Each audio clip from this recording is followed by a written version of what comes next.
Hello, everyone, again. So, allow me very quick to share with you a very small short story, that brought a huge experience through a great experiment to our lives. So it was back 2019. It was actually 2018 when I was involved with grants related to journalism, grants supported by the Stavros Niarchos Foundation, when all of our programs, they had to do with journalism, were 100% successful. And we had a meeting so that I can share from my side the update report. So I had the list with all the successful programs, and I started sharing one by one how they went. And then I had another list, it was longer list, with all the problems that all these journalists who had participated to these successful programs successfully had to face when they came back to their works, if they had a newsroom to come back. Because they were able to join these important fellowships, scholarships, programs, but after that, almost nothing. Because they might not be involved to a newsroom, they might not be allowed, even if they worked in a newsroom, because of the agenda of their newsroom and their organization, media outlet, or because of the funding, or because of all of them. So I started sharing one by one all the problems that journalists have to face to survive, first of all, apart from the additional knowledge they had the chance to get through all of our successful programs. And then the response that I got from our board was, okay, so instead of sharing with us all the problem, do something. And I said, okay, thank you. But I didn't have any idea what to do, because I was a journalist in a newsroom too.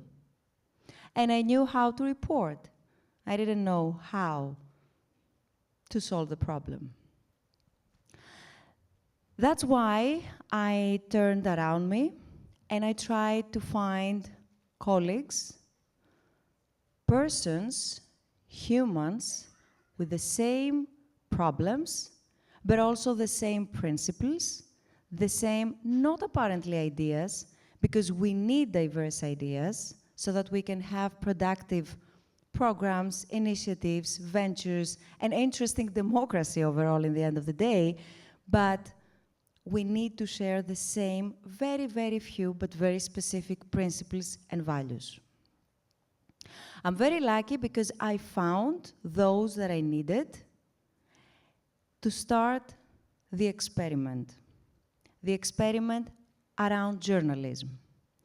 And that's how one of my first calls, the second actually, was made to my colleague Dimitris Bounias, who is a senior member of my team, of our organization, of iMEdD, which stands for Incubator for Media Education and Development, and you know it very well. And this is who we are. You can find also our booklet at the entrance, where you can see how we run the programming of this experiment, which is not anymore an experiment.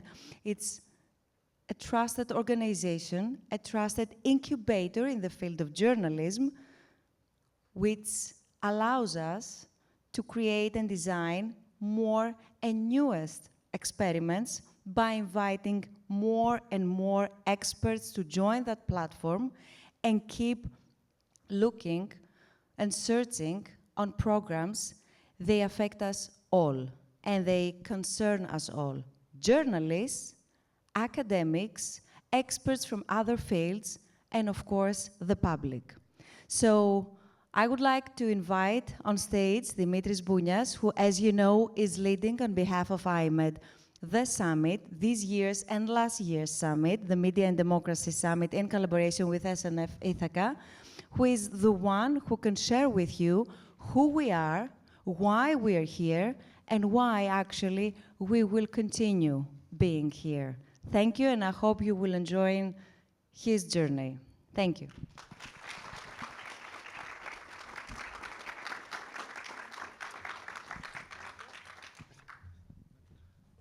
You know, there's something to be said about people who lift others up, and that is a sign of greatness. It's easy to put others down to appear better, but this is thank you. This is a way of saying thank you. Give a warm applause to my boss and my friend, please. She's a good friend of mine, so please, a warm round of applause for Anna. Some housekeeping.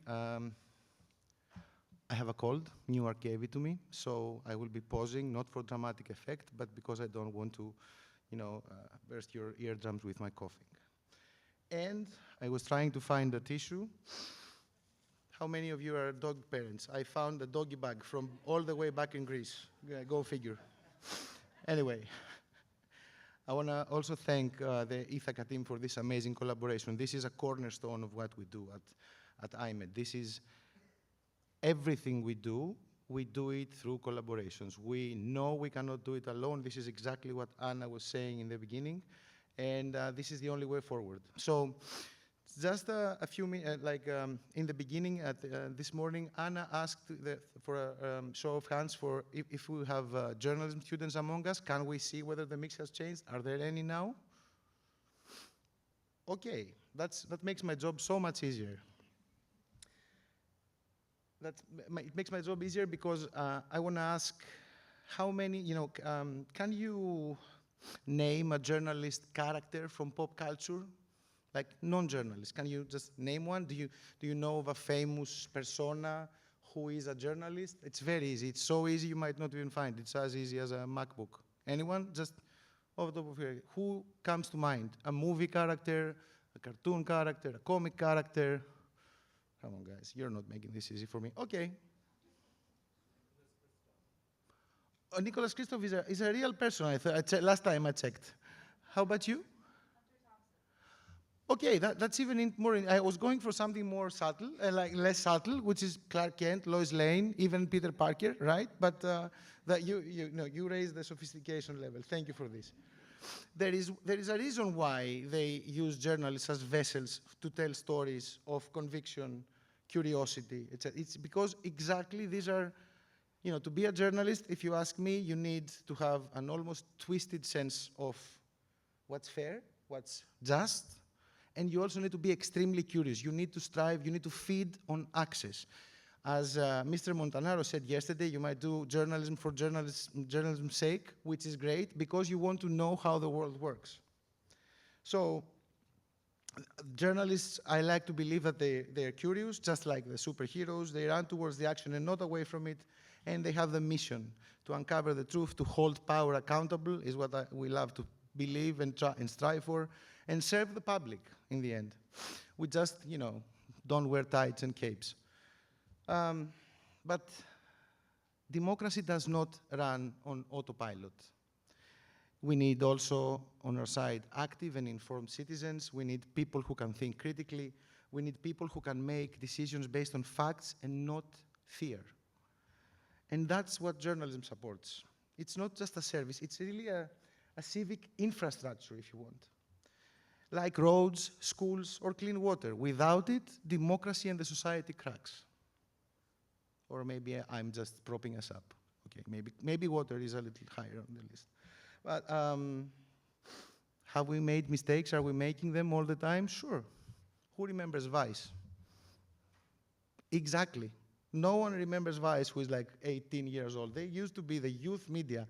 They didn't survive. You know what? They didn't manage to take over the next generation. They didn't manage to keep their older generation with them.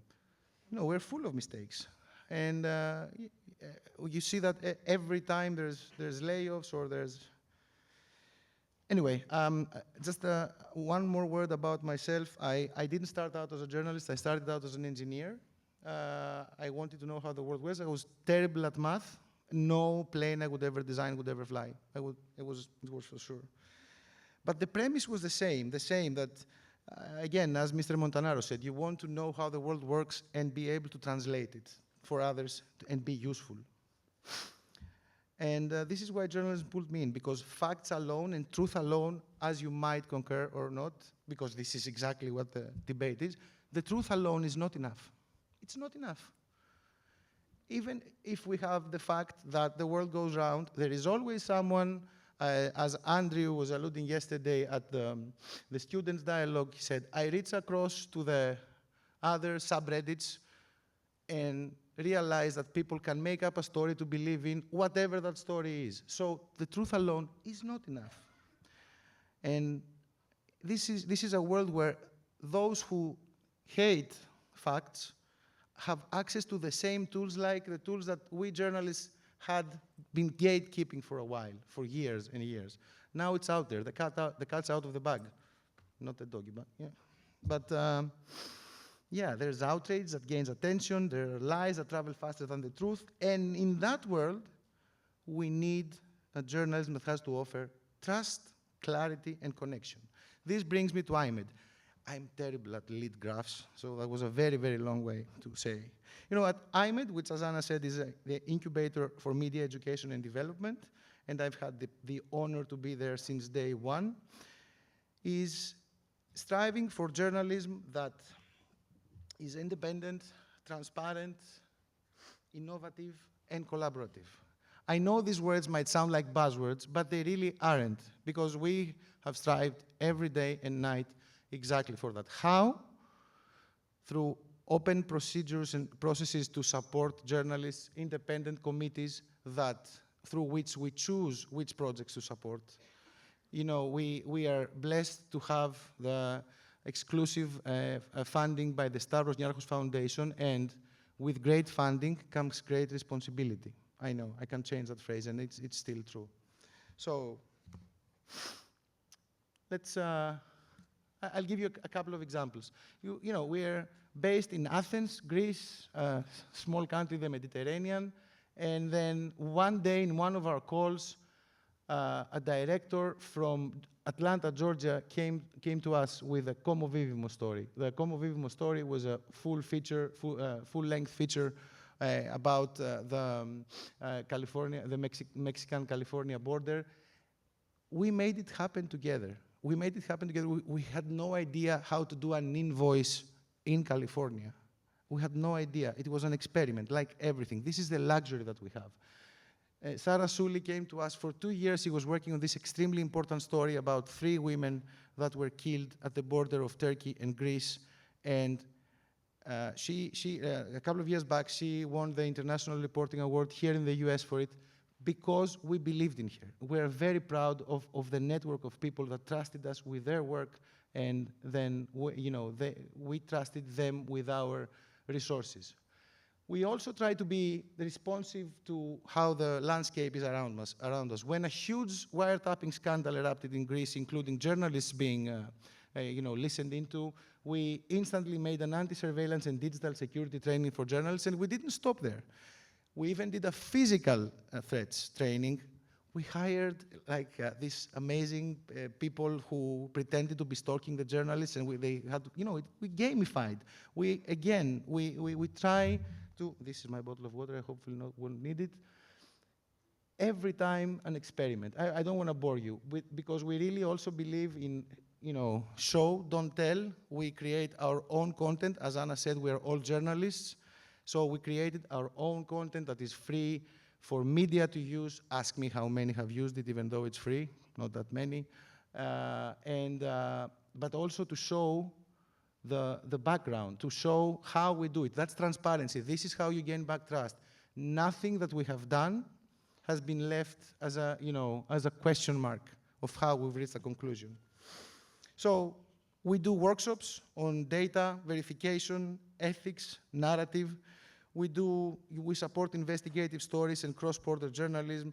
We do boot camps. We provide open tools, because we believe that you cannot stick with, as Tim said, a print story. It's extremely expensive and not really that that influential. So, for instance, we believe in web apps. We believe in interactive. We believe that people can use the tools and be informed. We have journalists first and foremost as our main audience and beneficiaries, but we have turned to the public as well, because we need the citizens with us.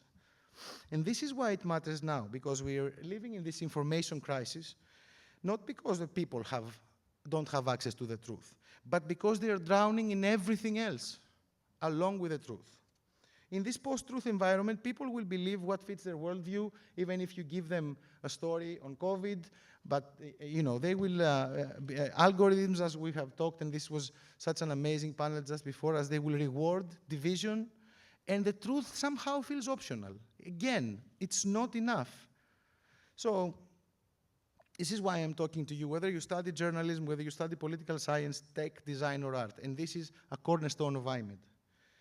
We believe the future of journalism and democracy needs coders to make data meaningful, designers to make stories accessible, lawyers to protect free speech, filmmakers to make people feel something again, philosophers to challenge assumptions, activists to push boundaries. Even though I'm with you 100%, there is a very important division to be made between journalists and activists, and citizens to stay curious. So, as a closing thought, and moving back to the superpowers, and this is another thing that we've blessed with doing. We have been curating the SNF Nostos, which is the Stavros Niarchos Foundation cornerstone conference and festival every year, and we're blessed to be part of the curation of it. But look at, we're extremely proud of this slide. These are partners around the world without whom we wouldn't have gone so far. They have trusted us, we have trusted them, and this is why we're here. And again, a huge thank you to Ithaca. So this is the good news and a final invite to you. You do not need to be a superhero to help fix the information crisis. You just need to care enough to ask better questions. And this is where it starts, not with shouting louder, but listening in a little bit deeper, not having all the answers, but with thoughtful doubt. And if you can do that together, we can rebuild something essential, trust. So come say hi, check out iMEdD.org, and let's see what we can incubate together.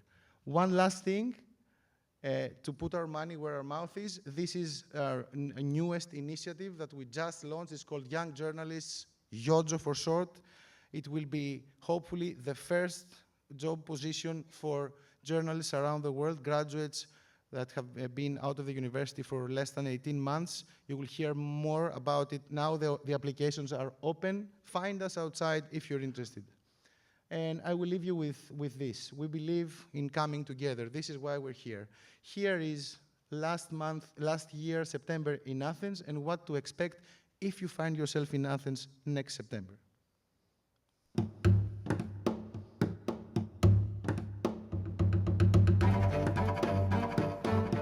Welcome to the third iMEdD International Journalism Forum. To understand, to investigate, and yes, to co-opt AI. Climate journalism. Food, lifestyle, media. Press freedom is under attack. The main obstacle in our work is killing. Major protests on Columbia's campus. News avoidance. Investigating organized crime and corruption. Misinformation on the platform. Gender-based violence. This year's Impact Award. Small newsrooms, big gems. We need to produce cutting-edge journalism to serve the public. Journalism, not content. Yeah, we welcome you all. If you find yourself on the other side of the pond, really, this September. So this is all from me. Please find us. And just because I mentioned that the bad guys have the access to all the good tools, so do we. The democratization of tools is real. It's here. It is called open source intelligence. And we have an expert here with us, Gianluca Montefiore, OSINT editor of CNN, to tell us a little bit about what we can do and what we shouldn't.